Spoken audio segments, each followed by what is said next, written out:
Support for your public radio station comes from our members and from United Way of Greater Rochester and the Finger Lakes, now supporting early childhood literacy through the Dolly Parton Imagination Library, providing books each month to children from birth to age 5 in the city of Rochester and beyond. More at unitedwayrocflx.org. And Rochester Hearing and Speech Center, serving the region for over 100 years, supporting hearing health from newborns to seniors, providing audiology testing and treatment options to help people stay connected to the sounds of everyday life. More at rhsc.org. From WXXI News, this is Connections. I'm Evan Dawson. Our connection this hour was made some years ago on the side of a bus rolling through the streets of London, England. A sign on the bus bore this phrase: "There probably is no God, so stop worrying and enjoy your life." It was a little cheeky, perhaps, but to author and former atheist Francis Spufford, it was kind of appalling. Spufford wrote a long screed against the atheist bus at the time, saying in part, quote, "I'm sorry, enjoy your life? I'm not making some kind of neo-Puritan objection to enjoyment. Enjoyment is lovely. Enjoyment is great. The more enjoyment, the better. But enjoyment is one emotion. To say that life is to be enjoyed, just enjoyed, is like saying that mountains should only have summits, or that all colors should be purple, or that all plays should be Shakespeare. This really is a bizarre category error, but not necessarily an innocent one, not necessarily a piece of fluffy pretending that does no harm. The implication of the bus slogan is that enjoyment would be your natural state if you weren't being worried by us believers and our hellfire preaching. Take away the malignant threat of God talk, and you would revert to continuous pleasure under cloudless skies." End quote. Now, the New Atheist movement fired back, and that has been the routine over the years. Spufford defends his faith. New Atheists attack his writing. Round and round we go. But Spufford is more than a writer of his own religious ideas. Yes, he is the author of Unapologetic, Why, Despite Everything, Christianity Can Still Make Surprising Emotional Sense. He's also an award-winning author of both fiction and nonfiction, professor at Goldsmiths College, where he teaches creative writing. The themes of his book are fascinating and wide-ranging and often wild and daring. And he is in Rochester for the Brockport Writers Forum, and he's going to be talking about the art of fact reading, among other ideas there. But first, he has graciously decided to sit down with us for an hour. Goodness knows why, but thank goodness for me. Thank you for being here, Francis Spufford. It's great to have you. Thank you for having me on the program. And he was kind enough to remind me before the program began that Unapologetic was more than a decade ago. We're not just going to pull from your years-old texts, although I do want to kind of ply a little bit of the question of faith, if you don't mind. And we'll also talk about some of your newer work here. But I just want to ask briefly, for those who might see you in Brockport, what you might be presenting on as you talk about the art of fact reading. I'll be doing a kind of tour of how I turned from a non-fiction writer into a fiction writer, I think, and also trying to explain why it is that the kind of books I want to write always seem to be on the line between genres with one foot on each side. Why? Can you briefly, without giving too much away, can you give me a little bit more about that? I'm a kind of hybrid kind of guy. The things I'm interested in are usually mixtures. When I was a non-fiction writer, I liked to smuggle in bits of the technique of the novel. I like to make non-fiction vivid by treating it as if it was fiction. And now I'm almost completely a novelist. I've still got the non-fiction writer's pleasure in the kind of gritty, tough, resistant surfaces of the world. I like facts. I like stuff that's definitely there. It seems to be necessary to get my imagination going. Anyone who's heard your introduction will be going, he likes facts, and he's a Christian. Will be wondering how I manage this balancing act. But it doesn't seem very mysterious to me, I have to say. Well, I'm looking forward to talking about some of those themes as well. We're going to fit in some time before the end of the program just to talk a little bit about some of the more recent works, including Light Perpetual. I'd love to ask you about Cahokia Jazz and some others, if we could, because for those who haven't read your work, the themes are wildly imaginative, I will say. And what was that little? You kind of gave a little reaction there. Who isn't pleased to be described as wildly imaginative? But also, kind of what that also means is all over the map, Francis. Isn't that's kind of what you mean? Yes, but always fascinating. And don't worry, we'll argue. I won't genuflect the whole hour. We'll argue a little bit. Cool. I think it would be more interesting that way. In fact, I want to start by reading something that I read from McKay Coppins. And McKay Coppins is he is a Mormon writer, but he's more just a journalist. He writes for, I say just a journalist. He writes about faith sometimes, but not exclusively. He writes a number of subjects for The Atlantic. He writes on his own. He wrote a book about Mitt Romney. And he recently wrote, "It's increasingly evident that new atheism was a faddish intellectual trend that peaked in the late aughts, early 2010s, and has been shedding adherents ever since as it's become more unfashionable." And he cites some data about that. I wonder if you think he's right. I think he's absolutely right. I think it was a cultural moment and only a moment, really, and that it had some gifted people behind it. Richard Dawkins is a fabulously good science writer, and the late Christopher Hitchens was one of the world's best and in some ways most unscrupulous controversialists. You can hear some slightly mixed opinion of him there on my part, but they were really good, and they broke with a kind of convention of politeness about religion, which at least in my country had been holding up to them. And I think for a lot of people, there was a feeling of liberation of being able to just be out and out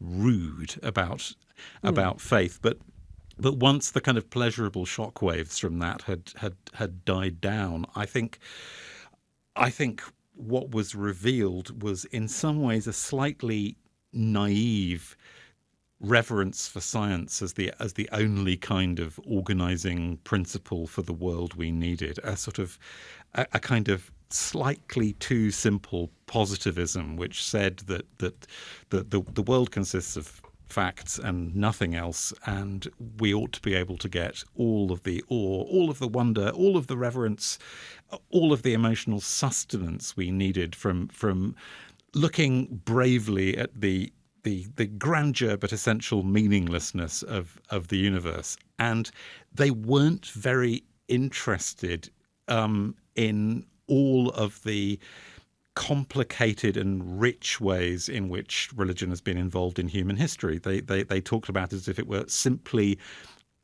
a kind of misdescription of the world, a category error. In which people had gone, this ought to mean something, so we'll just make some stuff up about it. But actually, religion, like any other central human activity, does lots of different things. To say that religion is only a mistake is like saying that poetry is only a mistake, or law is only a mistake. There are lots of things which aren't science, which human beings do compulsively, and you ought to be able to say that they come in kind of malignant versions and in versions which enrich the world. And I think the New Atheist stall was set out so simply and so starkly that they didn't really leave themselves room to talk in a more nuanced way about what humans do when they pray, when they worship, when they become convinced there is a God. They treated everything as if it was a kind of pre-Enlightenment mistake, and I think that showed its thinness fairly soon as a fabric. I think people could see through it, and I also think that the moment in which it seemed liberating to kind of blow a raspberry at religion ended, because other stuff happened, other stuff which has demonstrated the terrible things religion can do, but also other stuff which has demonstrated the ways in which religious perceptions are at the very roots of some of our ethics and our politics and our questions about the world. And trying to throw the baby out with the bathwater didn't really allow us a vocabulary to talk about that stuff. You can't just go churches, child abuse, kind of mullahs are tyrants, and expect to still be able to have a kind of rich conversation about human life and human culture. We need to be able to talk about it, and trying to push it off the edge of the map didn't help with that. Yeah. Don't you wish Hitchens were here to argue with you about it? I really, really wish Yeah. He was. I would have loved to have a go at that. And I'm very well aware, as I say that he might well have wiped the floor with me. But, it would in some ways have been a privilege to have to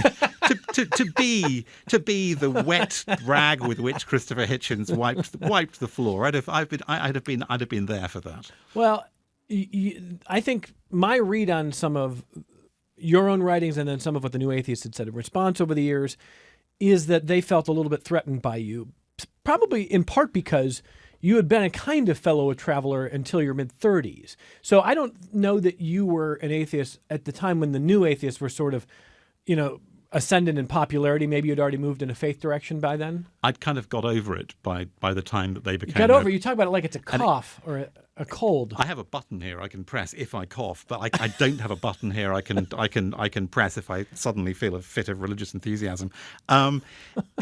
Maybe. No, I mean, actually, maybe not, because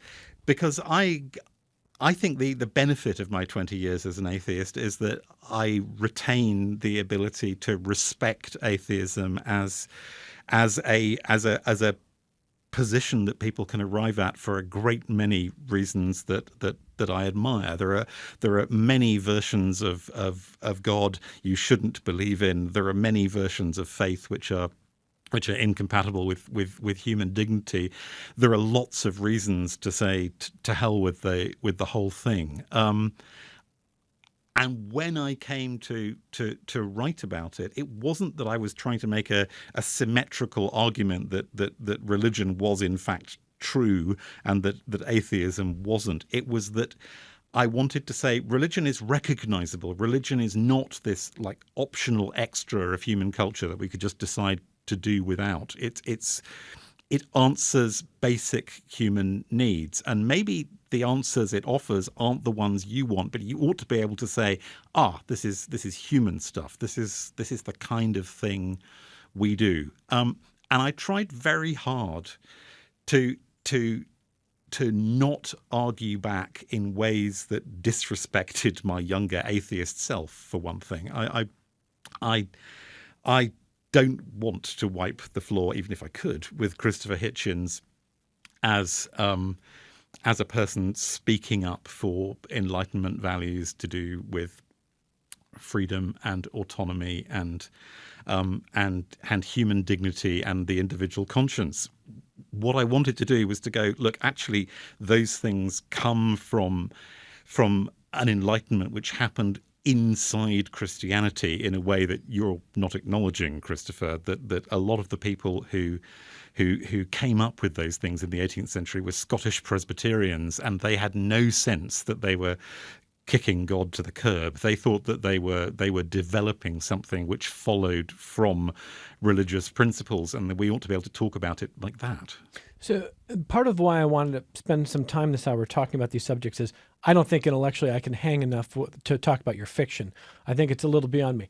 And I find my fiction consists of kind of vivid storytelling, which gives you a good time with imaginary people. Are you sure that you really want to talk about atheism instead? Well, I've been kind of hungry for this conversation because even my own views have sort of evolved, and looking at what people like McKay Coppins have said recently, and looking at some of the data of where Americans, where I've spent more of my time reading the research, how we self-identify, it is very interesting at this moment, given that probably 20, 25 years ago, it would have been a better bet that the Sam Harrises, the Richard Dawkins, the Christopher Hitchens would have left a more sort of rippling effect that didn't sort of peter out. Or I don't, and they probably would argue that of course it hasn't petered out.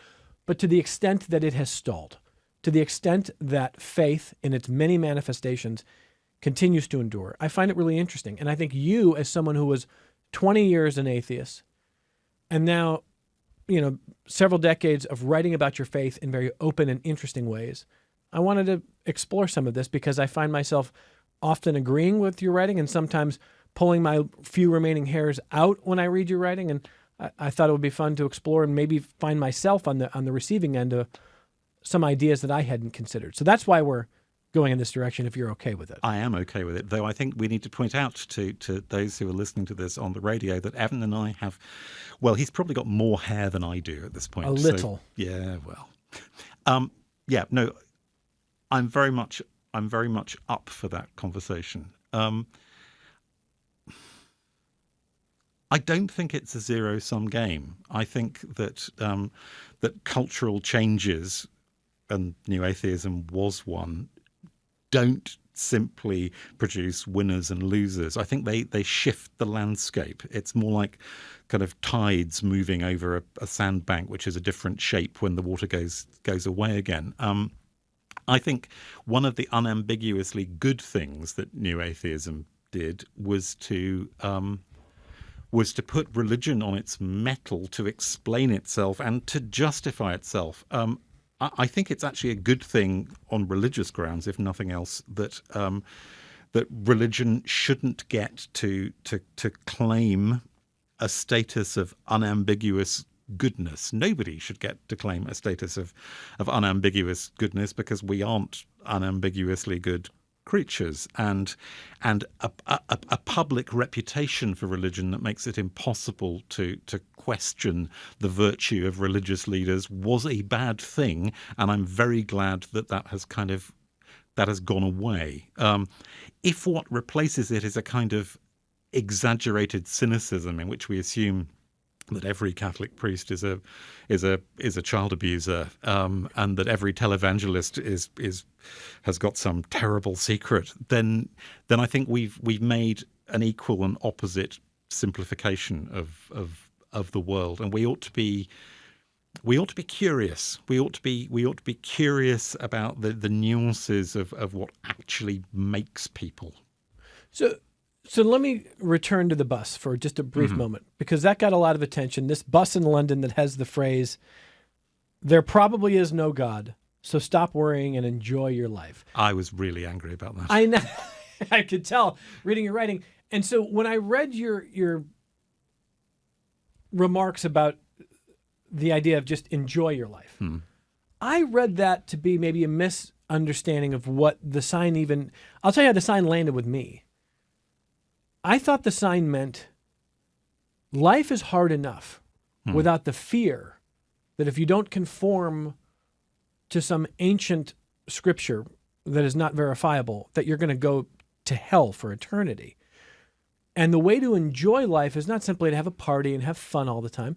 You enjoy life through learning, through caring for your parents, through a well-spent hour of reading or writing, learning a new language, perfecting an instrument, grinding on a project, taking care of your children. Enjoyment is not just fun in the way of an immature fun.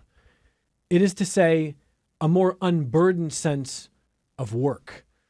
And the burden that the sign on the bus indicates to me is this extra burden that atheists would say is unjustified, that if you don't do right here,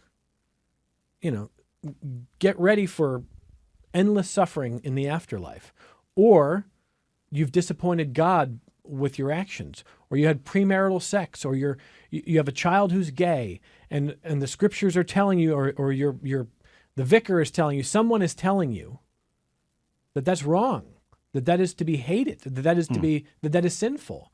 The bus seemed to me simply saying is let that go and enjoy what this life that we know is, which is struggle, which is suffering, which is sadness, which is all of the things that make it up. That's more what I read. You read it as to say, well, as long as we get religion out of here, it's good times for everybody. And I didn't read it that way. I know. All right, I have two things to say to that. The first one is that your account of the life of strenuous enjoyment with the learning a language and loving your parents and things, that's a description of the virtues. And yes, you can possess the virtues without religion, but where they come from has a religious history too. But the second and most important thing to say there is that I was being infuriated by the bus in London. That is to say, in a society which is much less church-going than the United States is, even now with the rise of the nuns, and where most British Christianity is not signed up to the idea of hell and damnation at all. I mean, I have never believed in hell, though I suppose it follows logically from human free will that you have to be able to say a definitive no to God. But one of the things that maddens me there is that I know that the atheist bus meant surely you're terrified of hell. We have excellent news. There is no hell.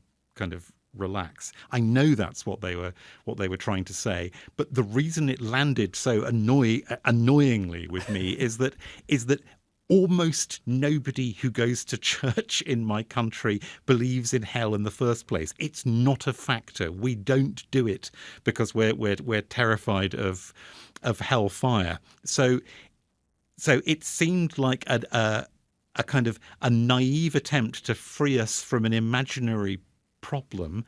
Was it like trolling to you? It was more trolling? Yes, absolutely. Like it wasn't a substantive idea. It was just poking at.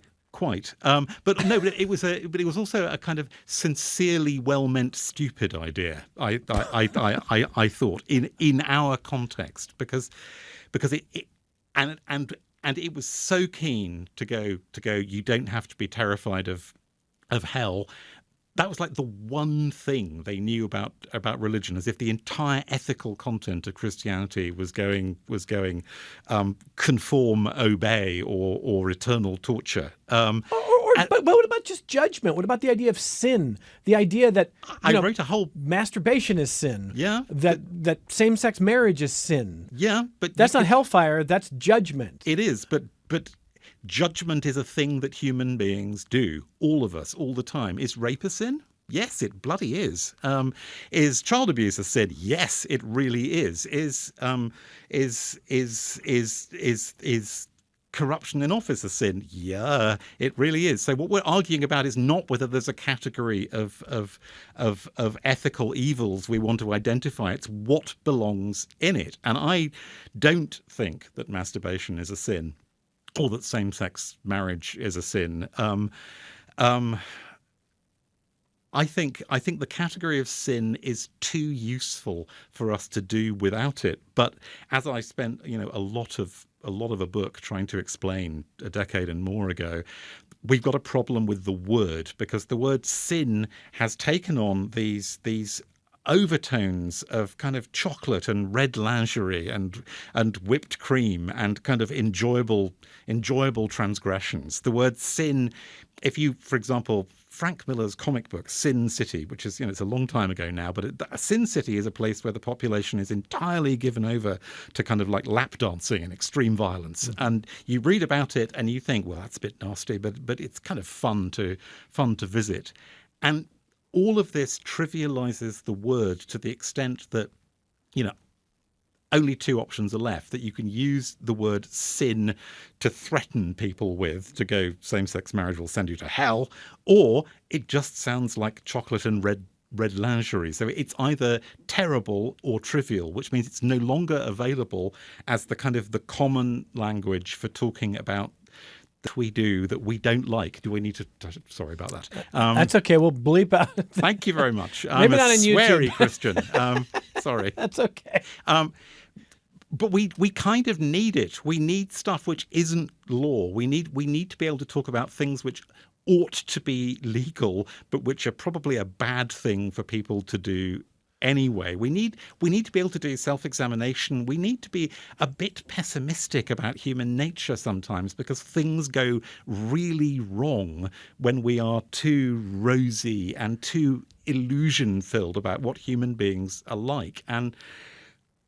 And that's why I ended up not using the word sin when I was writing about faith, because it was just too distracting. I understand that. And the reason I picked up the story of the bus is I read that as your frustration that for all of its understandable pull, the New Atheism movement never really accounted for a lot more complexity that you see in Christianity or religion or faith, and also didn't attend to the tragic side of human life. It wasn't pessimistic enough about the inevitable role that sorrow and unhappiness plays in human lives. Those are bad things. Not in favor of sorrow and unhappiness, but there is an irreducible amount of it around the place as one of the conditions of our life, and we need to be able to talk about those things. And I thought that in their desire to free us from the fear of hell, which we weren't feeling anyway, they were accidentally kind of pushing us into unrealistic dreams of bliss. Okay, and the idea though of suffering is an important one, because when it comes to the, I think, simplistic but straightforward, compelling arguments that the New Atheism movement has made to build adherence, one of them sounds like this. If we have an omnipotent and omniscient God, why do we have childhood cancer? What's the answer? Christianity doesn't have an answer to that, or at least not one which is morally satisfying. But rather than a philosophical answer, a theodicy, to use the technical term, something that justifies the ways of God to man, Christianity offers instead a story of God's solidarity with us as we suffer. There's something that remains mysterious there. I don't know why a good God's created world contains childhood cancer, but I do know that the worse people's lives are, the less they worry about this. It's only once we live in a world of antibiotics and antiseptic surgery and vaccination that people start to find it outrageous that there should be any suffering remaining. People historically who lived with more suffering didn't think it scored against God. They were just glad to have God's love to offset those things. I'm in favour of vaccination, antiseptic surgery, and antibiotics, and the use of pain relief in childbirth, and all of that stuff. Those were human advances, but one of the perverse consequences of them is that they create the idea that any suffering at all is an outrage, and that we ought to take our sense of outrage, direct it to the author of the universe and go, explain that. And I don't think God is in the explanation business, but I do think that he is in the solidarity with human suffering business. The central story of Christianity is of God within creation as Christ, sharing in human suffering, therefore a God who knows from the inside what the experience of suffering is like, not a remote king or authority figure to whom we can address our complaints, but a kind of guy nailed to something. The New Atheists also didn't care very much for your explanation for why you have a sense of faith. And I'm going to quote more of your writing on the subject here. You say, I am a fairly orthodox Christian. Every Sunday I say and do my best to mean the whole of the creed, which is a series of propositions. No dancing about, no moving target, I promise. But it is still a mistake to suppose that it is assent to the propositions that makes you a believer. It is the feelings that are primary. I assent to the ideas because I have the feelings. I don't have the feelings because I've assented to the ideas. And I found that idea challenging because my feelings tend to get stronger when I have better evidence that the feelings are justified or verifiable. And my feelings get weaker when I don't find evidence to support them. Why is that not the case for you? It is the case for me. The difference between us is what we would accept as the form of as a form of evidence for feeling that seems to us compelling. The kind of feeling I'm talking about, after which the intellectual assent may follow, is is feelings to do with the presence of God, feelings to do with the world being, despite all of its cruelty and imperfections, a gift for us. That it has to do with the sense that there is more meaning than we produce ourselves, and that love, rather than simply being a category of the behavior of mammals such as we are, the East African plains ape, rather than that the bits of love we manage to manifest ourselves are reflections and fragments of some bigger, purer, more absolute kind of love. But it would be very difficult to adduce evidence in the empirical science sense that any of those were the case. But it's also very difficult to adduce evidence against them being the case. And much of the new atheist argument for the improbability, if not the impossibility, of faith depended one stage back on the framing of what counted as evidence or not. And I was not convinced by the kind of childhood cancer idea, and I wasn't convinced either by the idea that that if you can't hit it with the hammer of evidence, it's not really there. You say your feelings grow stronger if you can verify them, but are there not some things you believe in and regard as deeply, centrally important to you, which you can't prove the necessity of? Do you not, for example, believe that justice is an inherently good idea, that mercy is an inherently good idea? And as Terry Pratchett, who was a good paid-up British atheist, said, you could grind the whole world to atoms and you wouldn't find a single atom of justice or mercy in the whole shebang. Well, I don't agree with. I mean, I find that a silly rejoinder, because I think more of. This is where I think new atheist Sam Harris did pretty good work in his book, The Moral Landscape, which is an argument for ethics or morality. I always confuse the two there, Francis. In the absence of a faith structure. Mm-hmm. And he argues that there are certain themes that would exist outside of whether we ever had a faith structure. And, and this gets back to, so this is something that Sam Harris has argued. He said, look, if we were somehow able to eliminate all of our scientific knowledge, eliminate it, but the human species continues and we start fresh on trying to understand science, and we eliminate all of the religious teachings that there have ever been, he thinks two things would happen. In 1,000 years, all of the science that we have today would be replicated because we can study and find the answers. That we would have new religions that aren't anything like what we have today, perhaps like in some ways, but we wouldn't have the religions now because they're not inherently true. You wouldn't just know them. And largely we'd have an ethical sense of morality, of right and wrong, that murder is wrong, that theft is wrong, that respect is a good idea, that in general there are human themes that are absent religious framework that would come if we could eliminate all of these things, and in 1,000 years we could see what would flower. I don't think you agree with that. I don't agree with that. Because I think, for one thing, the history of science is also partly contingent, that is to say, driven by a series of accidents and contexts and the course of human history, and the order in which we find things out was itself culturally influenced.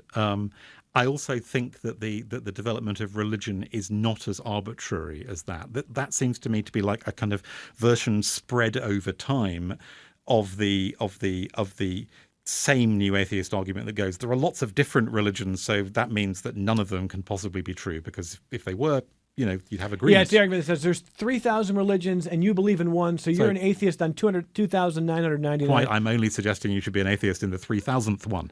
You've heard that many times. I have heard that many times. Of course. Where was I? I was fighting a religious battle on the airwaves. That's what I was doing. Let me get you. No, hang on a minute. No, please, just hang on a second, Evan, because okay. this is kind of important. All right, so I would want to complicate Sam Harris's picture. Okay. Because, in fact, much of the ethical or possibly moral, because I'm not entirely sure about the distinction there either, much of the deposit of what he thinks of as self-evident, and therefore the things we'd have anyway, are actually highly historically specific. If you look at the culture of the classical world, Greco-Roman culture, what you see is not, and those were very civilized and sophisticated people. They didn't have the scientific revolution, but they had an awful lot of the rest of what we think of as a kind of developed culture. And they also took it for granted that that human societies are completely hierarchical, that everyone who can own slaves will own slaves, that your slaves are your property, that you can do whatever the hell you like to them, and that there is no such thing as self-evident respect in that world for everyone as people just because they're people, that the value of human beings is relative and depends entirely on status, beauty, wealth, being free or not free. And it took a very specific intellectual revolution, which had quite a lot to do with Christianity, for us to get to the state in which human beings seemed valuable and equal as ends in themselves. People were equal in the sight of God before they became equal in terms of civil rights and the way our societies run. We had to get to no kings via no king but King Jesus. You can't run historical experiments in a lab. You can't go kind of, I'm going to do the last 2,000 years again, and we'll see if it comes out the same, because we're not equipped to do that. But in the one run of history that we've actually got, an awful lot of Sam Harris's self-evident ethics are, in fact, Christian ethics with the labels snipped off. He certainly wouldn't agree with that, but I find a very interesting analysis there. I'm looking at my notes, realizing we're not going to get through half of what I wanted. So to respect Francis, here's what we're going to do. We got to take our only break of the hour. When we come back, Don, I can take your phone call, and I would like to hit a couple of the themes that Francis is going to talk about tonight. If you're just joining us, Francis Spufford, my guest, is a decorated author, not just on this subject. He is really gracious to roll with this subject, and I'm having a good time here. But he's a decorated writer in fiction and nonfiction. He teaches creative writing, and he is in Brockport for the Brockport Writers Forum tonight, 7:30 event tonight. They would love to see you there. And they're going to live stream that on their YouTube page as well, so you can watch. If you can't get out there live to meet Francis Spufford, you can check it out on the YouTube page there as they do that live tonight. But he's going to be talking about the art of fact reading, and he's going to talk about, I think, some of his works that I want to ask him about. So let's take this only break. We'll get a little bit of feedback, and then we'll talk about what he's got going on tonight.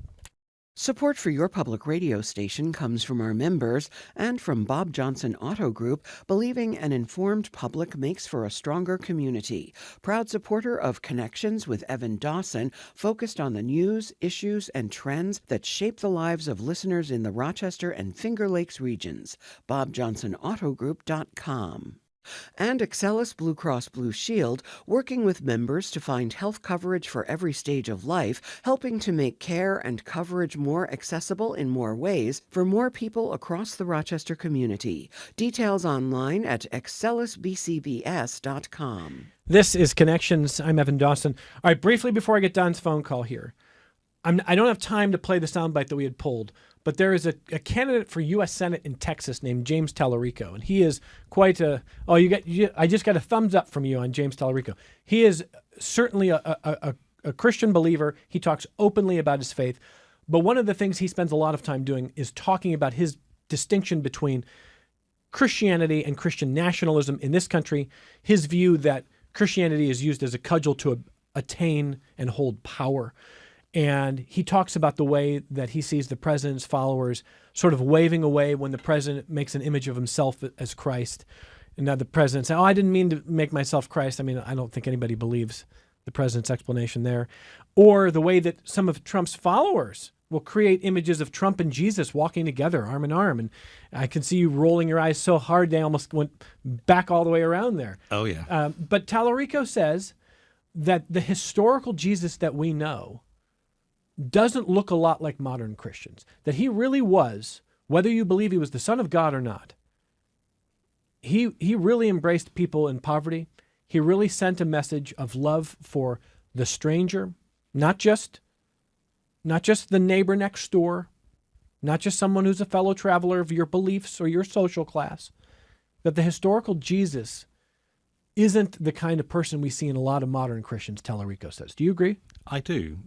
For one thing, Jesus is a very inconvenient Messiah. He is a moral absolutist about a whole bunch of things that get in the way of the smooth functioning of our self-interest. He thinks that you should feed the hungry, visit the sick, show compassion to the stranger, and that these things are non-negotiable. They are absolutes. They are not limited for Jesus by the limits of human capacity. We have an obligation which does not stop at the boundaries of family, of tribe, of liking, of our partisan politics. You're supposed to love your enemies, for heaven's sake. Yeah.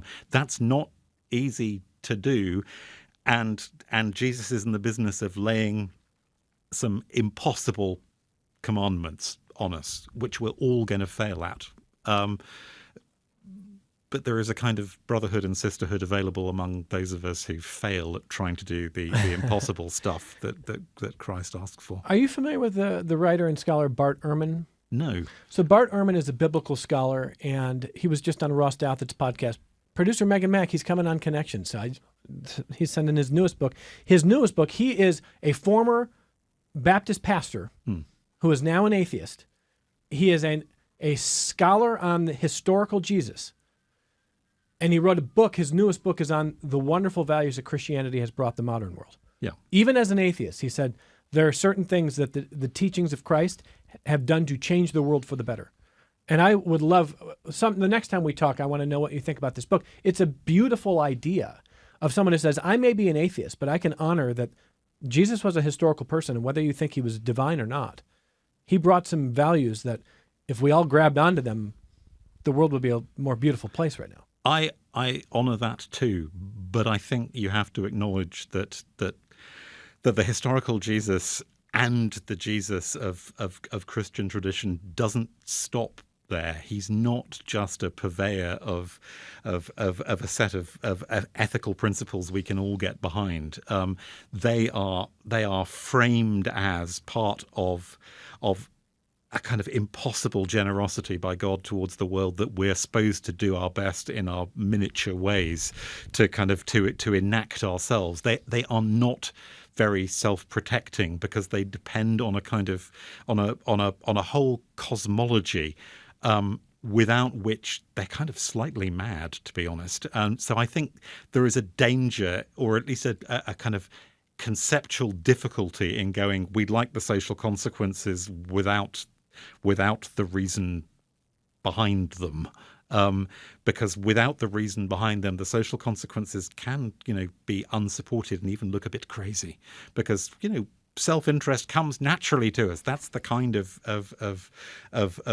ape we are. But Christianity is calling us to be more than self-interested apes, even if it inconveniences us, even if it makes life more complicated, even if it kills us ultimately. Jesus is a bit of a fanatic about this. All right, briefly, Don in East Rochester. Go ahead, Don. Keep it tight. Good afternoon. Thank you for taking my call. I'm an old atheist and not a new atheist, okay. But whether I'm an atheist or a believer, or whether you're an atheist or believer, is beside the point. The point is that the separation of church and state must be enforced. It must be fought for. People in organized religion have no business forcing their beliefs on the rest of us, and definitely not using the power of the government to force their beliefs on the rest of us. As a member of the LGBT community, the Christian nationalism is an existential threat to my community because they want to use the power of the government to force, say, anti-sodomy laws or force their beliefs on other people. And I refuse to accept that, and that must be fought against. Don, thank you. Go ahead. Don, I'm not an American, so I come from a society which doesn't have the separation of church and state, and I absolutely agree with you that nobody should be using the authority of government to force their religious rules on you. On the other hand, religion is not something that can just exist in private lives. It follows naturally from belief that it has kind of outworkings in the way we're supposed to live together. And it seems to me that a civilized society is one in which competing visions of the public good kind of get to engage with each other in the public space without anyone getting a monopoly about who's right. So I agree with you about authority, but I don't agree with you that faith should stay quietly at home. Tonight at the Brockport Writers Forum, it's the Rochester downtown Brockport campus is where it's happening, and that's at 161 Chestnut Street, the Rochester Educational Opportunity Center, the REOC, starting at 7:30. Francis Spufford is going to be there for a presentation that'll last about 90 minutes, and it's going to be live streamed on their YouTube page. Now, your work, as Brockport tells their possible audience tonight, we've been talking very narrowly. Actually, not that narrowly, but narrowly. Religion is quite large. It is quite large. But Francis's work, especially fiction, includes a novelistic history of the Soviet economy in Red Plenty, a historical novel about colonial New York and Golden Hill, a hard-boiled detective novel set in an alternative version of 1920s St. Louis, in which Native Americans hold political power. That book is Cahokia Jazz. That one, more than any other, I want to know, what happened in your life that you said, this is the novel I need to write? I wrote that one during COVID. So I was locked down in England at the time. I couldn't do any real world traveling. So I found myself doing a lot more mental traveling than I would usually do. And I had read about the Cahokia archaeological site on the opposite side of the Mississippi from St. Louis. It astonishes me that more Americans don't know about it, since it's like kind of having the pyramids in your country. It's astonishing, and I wanted to, and I like writing books about cities. It's what seems to get me going as a novelist. But I like to do it with a twist, and I wanted to think about one of the weird silences in American history, which is the absence of Native Americans from most of the story. If you read American history as it's conventionally written, as there's the westward expansion of the United States, there is usually a brief bit when there is an Indian war, and then they kind of disappear from the story. They kind of conveniently go off into reservations. And this is not the general experience in the Americas. If you look at Mexico, for example, although the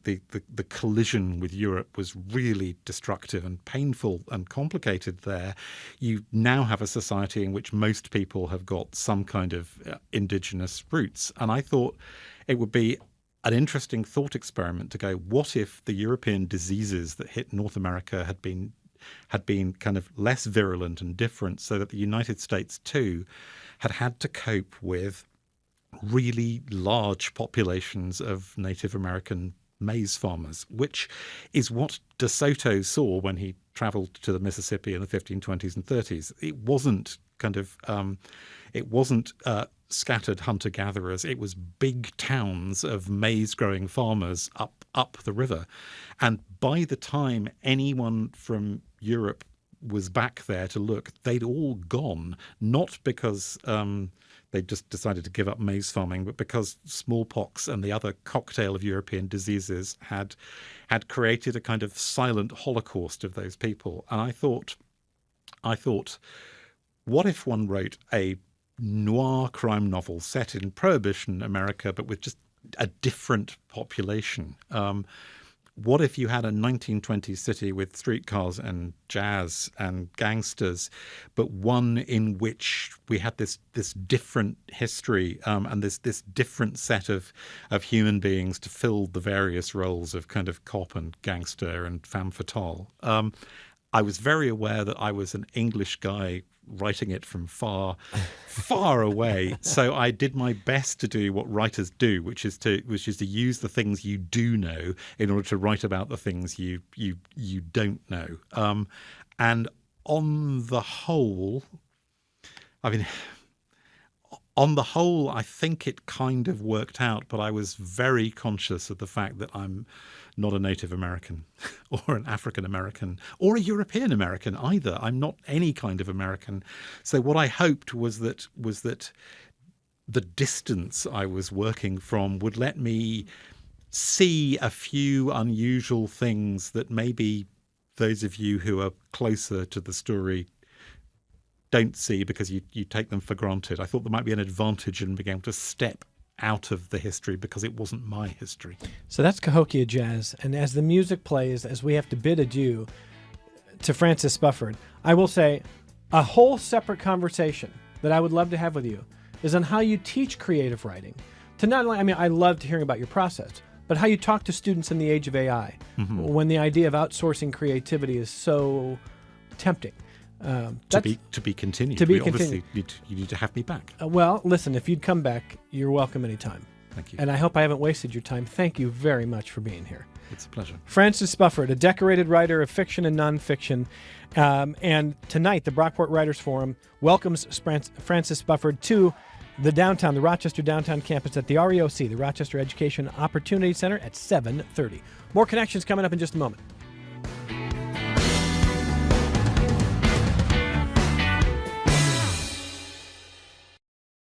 This program is a production of WXXI Public Radio. The views expressed do not necessarily represent those of this station, its staff, management, or underwriters. The broadcast is meant for the private use of our audience. Any rebroadcast or use in another medium without expressed written consent of WXXI is strictly prohibited. Connections with Evan Dawson is available as a podcast. Just click on the Connections link at WXXInews.org.